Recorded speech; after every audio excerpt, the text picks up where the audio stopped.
Braçe, zonja Zhupa dhe zoti Boçi. Zoti Braçe për procedurë. Nderuar drejtues të seancës, që në datën 19 kam paraqitur një kërkesë për një proces pyetje përgjigje këtu me Ministrin e Shëndetësisë edhe Mirëqenies Sociale. Natyrisht jam referuar një çështje të caktuar për cilën kam folur disa herë në Kuvendin e Republikës së Shqipërisë, ajo që ka të bëjë për mos funksionimin e një qendre shëndetësore në njësinë numër 5 në zonën e Irfan Tominit dhe mendoja që ishte momenti i dur për të marrë një përgjigje më në fund pas 3-4 muajsh. Nga ngritja e këtij shqetësimi apo krijimi i këtij shqetësimi në komunitet. Jemi në mes apo në pikë të themi më mirë të periudhës së gripit dhe natyrisht mira njerëz atje në atë njësi, edhe në atë zonë, nuk marrin dot shërbim shëndetësor në kohë dhe në kushte optimale për shëndetin e tyre. Që do të thotë që kërkesën për pyetje kanë paraqitur në datën 19 janar. Sot jemi në datën 3 shkurt. Po lëmë njëmë faktin që rregulloria ka 5 nene për 3 lloje, 4 lloje të ndryshme pyetjesh. Dhe që nuk e gjen dot në asnjë rast se kur mund ta marrësh përgjigjen. Fillon me 1 javë dhe mbaron me 3 javë. Pritje. Ndërkohë që ata njerëz atje prej 4 muajsh janë në nevojë. Mendoja që duhet ishte edhe shqetësim i vet Ministrit të Shëndetësisë për të ardhur për të thyer një përgjigje pikërisht për këtë gjë. Sa më parti dhe mundur. Dhe po ja u them, çdo mënyrë tjetër e marrjes së përgjigjes është e zauruar. Dhe natyrisht unë nuk pres përgjigje këtu në sallën e Kuvendit, që ja se po dua ta shikojmë se kështu se ashtu e tjerë me radhë. Se po hym në muajin e 5 me shërbim shëndetësor të kufizuar për edhe njerëz atje më ta. Po përgjigje shumë qartë kur kthehet qendra shëndetësore në zonën e Irfan Tominit. Kjo është e para. E dyta, i referohet një tjetër procesi rregulluar me rregullore, kërkesat për marrje informacioni. Tani janë të dy instrument të kontrollit të qeverisjes. Ka institucione që nuk përgjigjen, ka institucione që ti i pyet për vezë të përgjigjen për bomba. Jo për vezë, s'të kthejnë përgjigje kur. Dhe më e keqja është ndërpresin dhe komunikimin. Tani kam me tatimet korespondencë të fundit që më datë 21 nëntor. Dhe nuk kthem përgjigje, refuzon të kthej përgjigje. Pse se si pëlqen ajo që i them unë këtu? Po punë e madhe shumë. Se si pëlqen. Të kthej përgjigje për aty që pyetet. Zoti Braçe, ju njoftoj që kërkesa juaj për seancë pyetjesh është planifikuar në kalendarin e ardhshëm dhe besoj që në seancën pasardhëse do të jetë seanca e pyetjeve.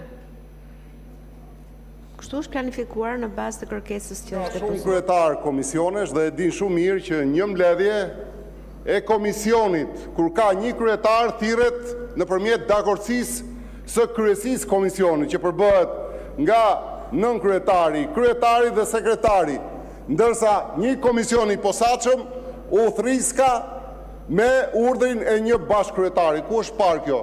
Ku jemi këtu në parlament apo jemi jashtë parlamentit?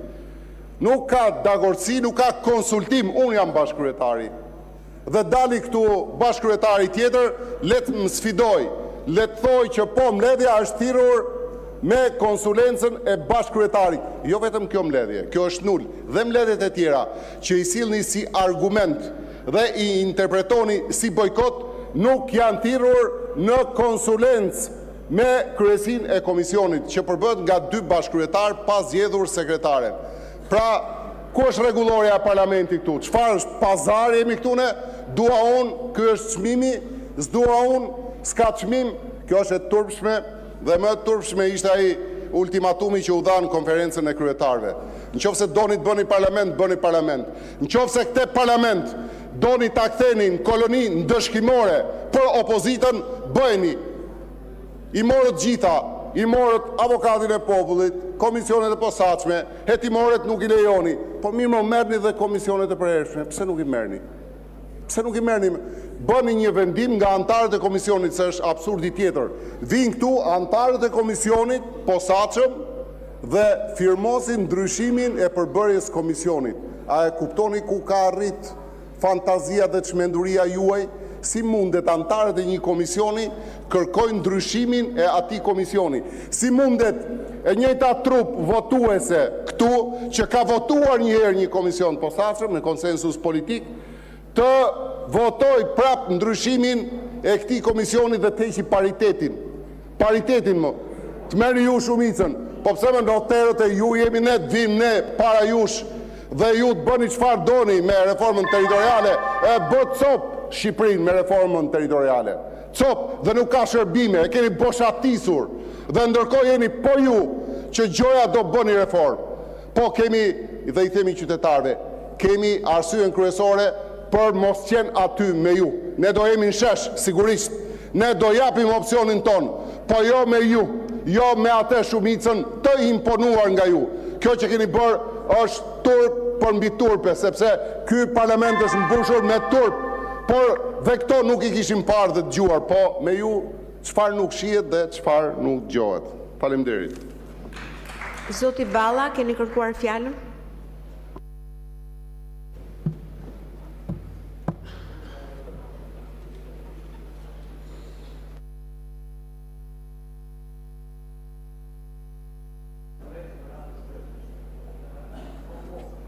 Ju qa thonin dark, nuk e thonin mjes.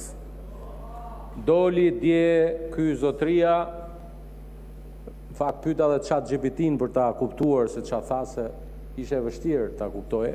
Megjithatë, na ndihmuan djem dhe vajzat punëtor të palodhur gazetar për të kuptuar që ju jeni tërhequr nga bojkoti I Komisionit Posaçëm të Reformës Administrative Territoriale.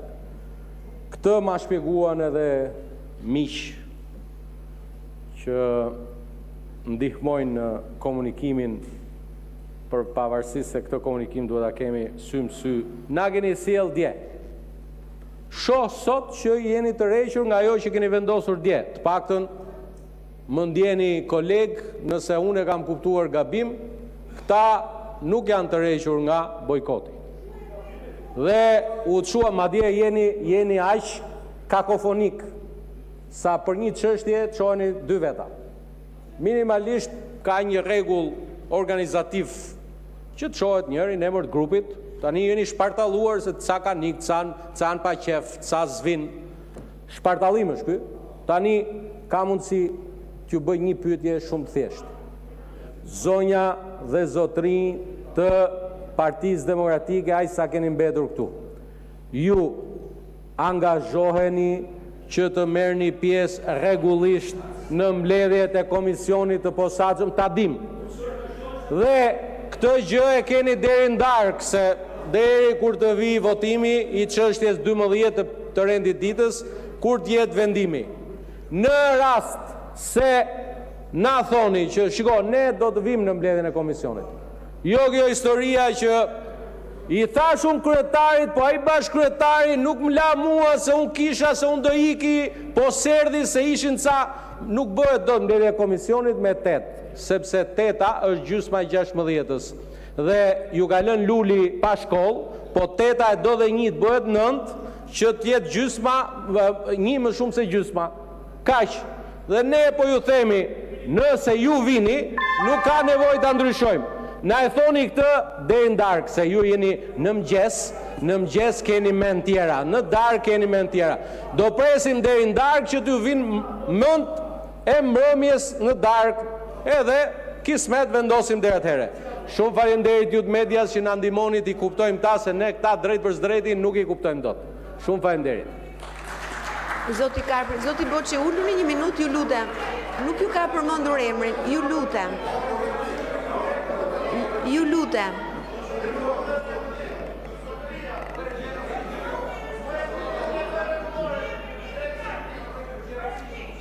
Patjetër replik.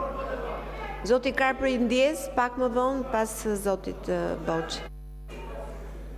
Tani Unë nuk kam pas dyshime për inteligjencën e zotrisë Parafonës që e ka nën mesataren dhe që ka nevojë për ChatGPT-n. Zoti që të Voçi ju marri tërheq vëmendjen për shkelje informacione të kodit të etikës dhe përfyrje ndaj kolegëve. Po nëse do ishe, Kjo fjalia s'ka lidhje nëse do fare ishe me në proporcion, duhet i kishte tërheq për rejtje replikën, parafolsit. kështu që ju lutem. Jo, po, Ju lutem, nëse do të ju gjoshit me lutem. vëmendje, duhet Ju ti lutem tërhiqit, parafolsi duhet fakt ti nuk ju tërhiqit përmendi vërejtja fare, aty. nuk ju përmendi fare. Dhe sigurisht që ke nevojë dhe për Është zakoni juar ke për të nevojë. fyer kolegët Jo, më e jo, se s'është majorancës. zakoni Po, jon. po, ashtu është. Është zakoni Ju i lutem juaj, jo joni. përfundoni replikën. Dhe qartazi ke nevojë dhe të sqarohesh. Dhe unë e përcaktova, nuk ka pasur mbledhje të vlefshme që ju të përcaktoni apo jo prezencën tonë. Mbledhja e komisionit thirret në konsultim me kryesin e komisionit. Është alfa e funksionimit një komisioni. Nuk ka pasur konsultim për thirrjen e mbledhjeve të komisionit dhe nuk mund dilni dot në konkluzion që kemi qenë ne apo jo në mbledhje komisioni. S'dilni dot më. Prandaj keni nevojë për ChatGPT-n. Dhe përdoreni se neni 24 dhe 55 i rregullores kuvendit që i referoni në projekt vendim nuk flet asgjë për komisionet e posaçme, nuk thot asgjë që ju keni drejt ti ndroni këto komisione në mes rrugës sipas dëshirës dhe qefit tuaj, që të merrni ju shumicën, sepse ju doni të bëni çoçomere gjithë Shqipërinë, siç e keni bërë deri tani me ndarjen sipas votave politike dhe jo sipas interesave të qytetarëve, sepse kjo është e vërteta. Veni mend në kokë, mos bëni ultimatume as në konferencën e kryetarëve, as në seancën plenare, sepse ne jemi parti që vendimet tona i marrin vetë, jemi autonom. Dhe gjithë këtu, pavarësisht ngjyrave politike, kemi për detyrë zbatojmë rregulloren e kuvendit dhe kushtetutën. Ne ecim mbas rregullores dhe kushtetutës. Faleminderit. Fjalën e ka kërkuar zoti Kapri për procedurë.